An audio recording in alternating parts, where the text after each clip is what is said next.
Shout out to Elite Savage for having me on his channel. My name is Johnny Zai Mendez. I'm playing Marincess today. I'm playing, water. This deck has a lot of one card combos, a lot of recursion. It can build boards, it can break boards.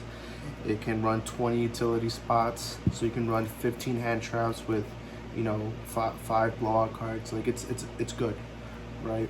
I've been topping a lot with this deck lately. Ever since the tier limit format passed, and we got the ban list, and I just been playing water since. This deck can blow out Sword Soul, Despia, Dark World, Labyrinth, the Cashier matchup. This deck is good, and I'll be taking this to YCS and regionals, but. Alright, so we're playing Marincess. This is a 42 card deck.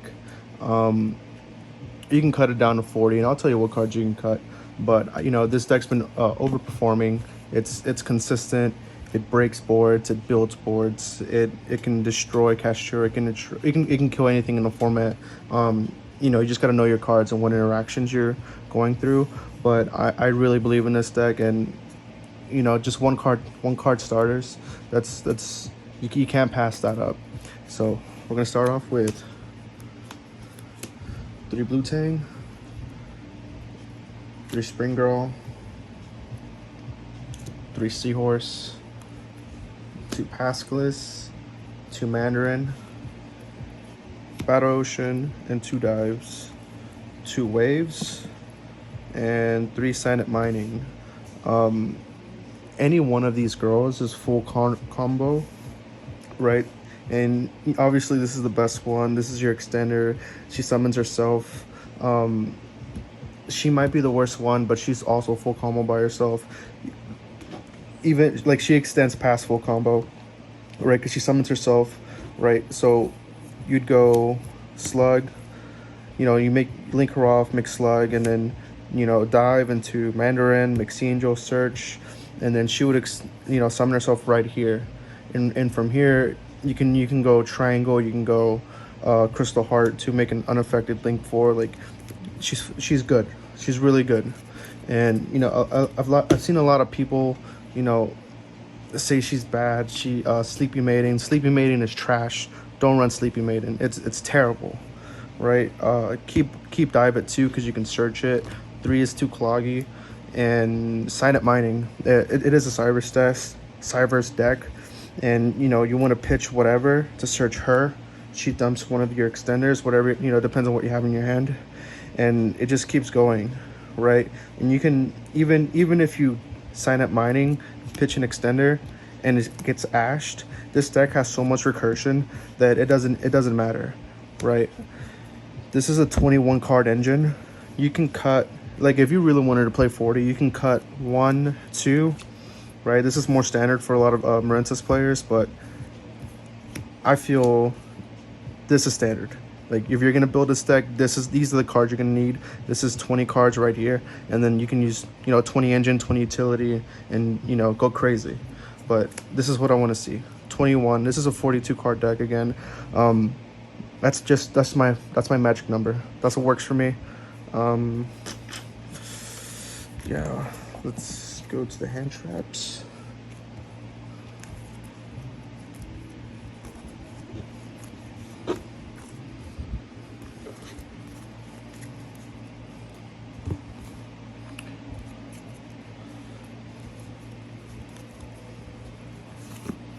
All right, so for hand traps, you run 3 Ash, 3 Nibiru, 3 Joel and Lockbird,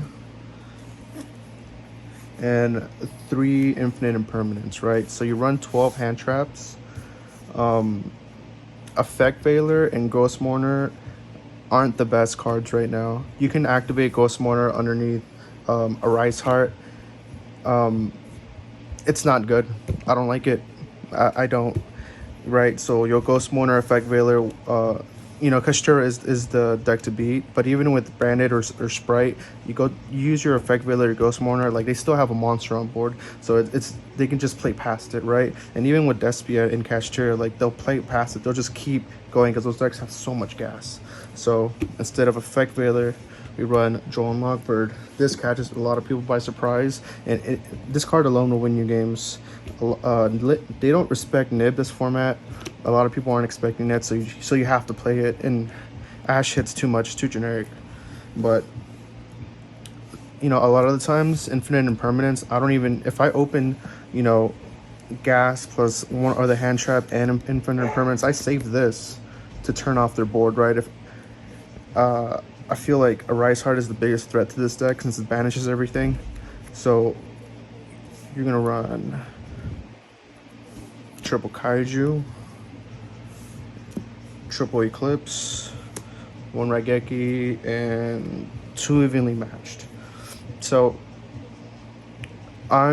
me going first, I can set up any board. I'll be okay going first. This deck struggles going second, right? It can eat up hand traps and it can eat up, you know, imperms and solemns. It can eat at all day, but going second, if I can't break your board, my deck can't play, right? So I need 3, 6, 9, 10. I need 10 options or 10 ways to turn off that Rise Heart, right? And even not in the Castra matchup, this is still good.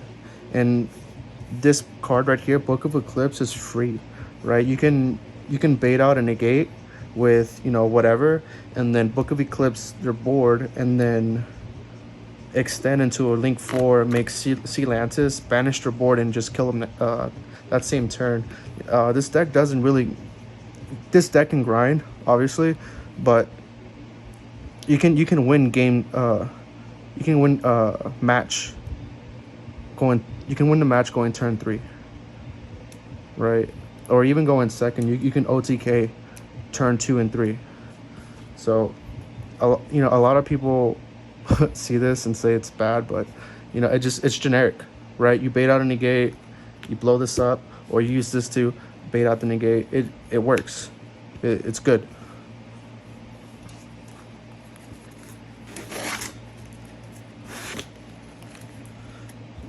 And another thing too, like even with the Sealantis combo, summoning your Kaijuing, you know, their board, and then Sealantis to summon everything back. This comes back to your board.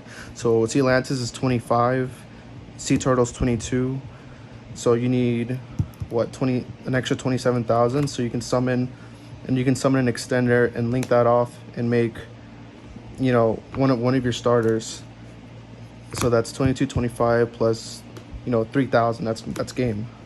Right, and this Book of Eclipse didn't even matter, right? You book all their stuff, you banish everything, so they didn't even get to draw, so it didn't matter. So this card is free. Kaiju, she's free too, since it's a water. But let's get to the side deck.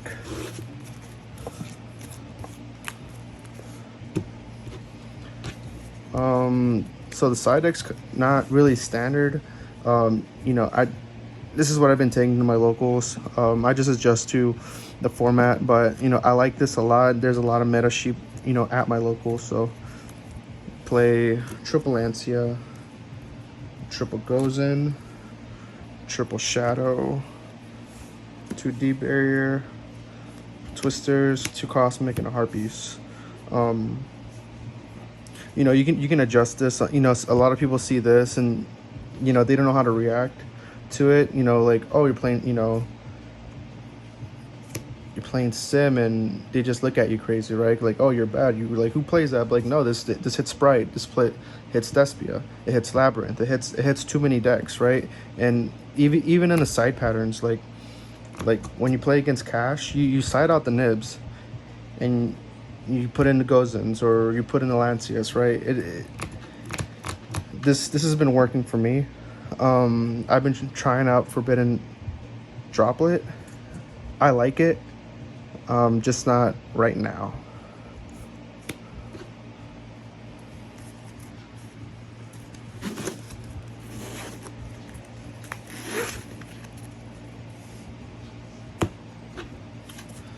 And for the extra deck, we play. And for the extra deck, we play 2 Slug, 2 Angel, 2 Coral, Crystal Heart, Marble Rock, Triangle, your rank 4s, Argonaut, Bubble Reef, Zealantis, and these are your flex spots. Splash Mage, Area, and Stealth Kraken.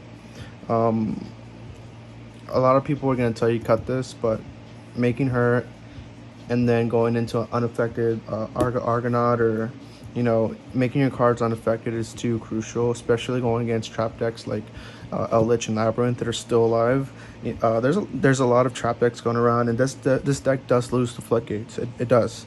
So being able to make this into whatever link 4, it's crucial.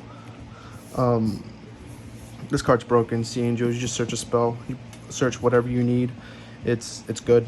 I've seen a lot of people cut it down to 1, but I like the ratio of 2 and 2. I've played, I've cut this and played 3 slug, 1 angel. I never saw the 3rd slug. I didn't need it.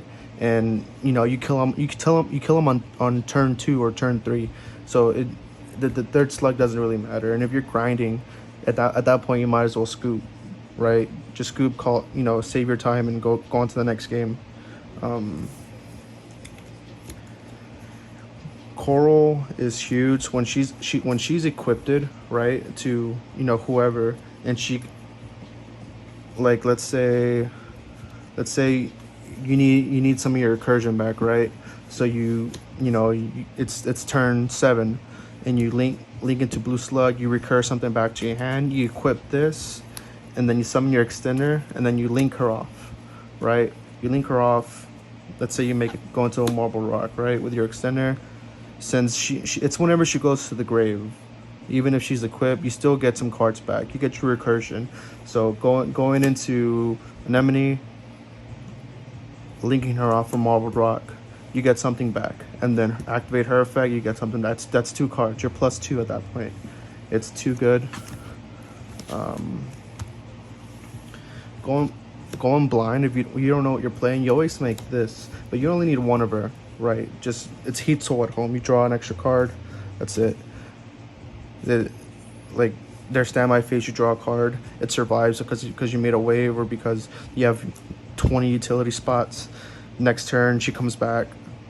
She draws you a card on your standby phase, plus the 1 you draw for your draw phase. That's 3 cards. You dug 3 cards. Like, you're gonna win. This guy's the MVP. Every time I make this, I get a judge call because people don't understand that you lock yourself into waters, and when you banish everything, you're the one bringing them back. And since you're locked into waters, they don't bring their stuff back. So it's a free board wipe. The deck truly needed this. I would cut Area for a second Zealantis, but I just haven't been in the position where someone like Castira would rip out Zealantis. They'd rather rip out her or her. So Stealth Kraken clears boards by himself. He burns you in time. He makes everything water. Like even this with Gozen match, you make everything water and water lock their cards. Even if it's not the Castira matchup, this plus Gozen, that's GG's. And you don't detach to pop, right? You can just keep popping. Main phase, like, it's a main phase quick effect. Like even if let's say you open up Nib, they go off, you nib your opponent and their tokens like at 10,000 attack or whatever. You next turn you make Stealth Kraken, you pop their their nib token, you burn them for 5,000, 6,000, and then you just this plus 1 more extender, poke, that's game. Splash Mage is when you don't have anything else, and these two are pretty standard. This is your win condition. Like, even like I said earlier, like even if you don't make a link 4, making her off of just 1 wave with the ocean, she'll be at 35 plus the wave that you searched. Once she dies, you come back, so it's the clap back, right? You banish her, you summon her, you summon her and these slots right here, banish her. perfect, you know, summon an extender, you know, now you're locked in, you make the Zelantis, get something back off of her, you know, normal summon, Zelantis goes off, banish everything, and then off of whatever you added back to your hand off of Coral, you summon, link it off, make something crazy at 3,000. Like even if you link her off and make her like Zelantis plus that's 55. Like you can get OTK'd. It's pretty easy with this deck. Thank you for making it to the end of the video. Don't forget to check out Dank Rituals. Their link will be down in the description. Also, you guys should definitely join my Facebook group. I have a lot of really cool updates and a lot of really good information that you guys might want to keep up with about giveaways and whatnot on there. Also, please guys, don't forget to subscribe to the channel. I would like for you guys to turn on that bell notification as well. I would like to grow my percentage of subbed and not subbed from 20% higher. I would really appreciate that. And don't forget to like, comment, share. You already know, guys. Appreciate y'all very much, and I'll see y'all in the next video.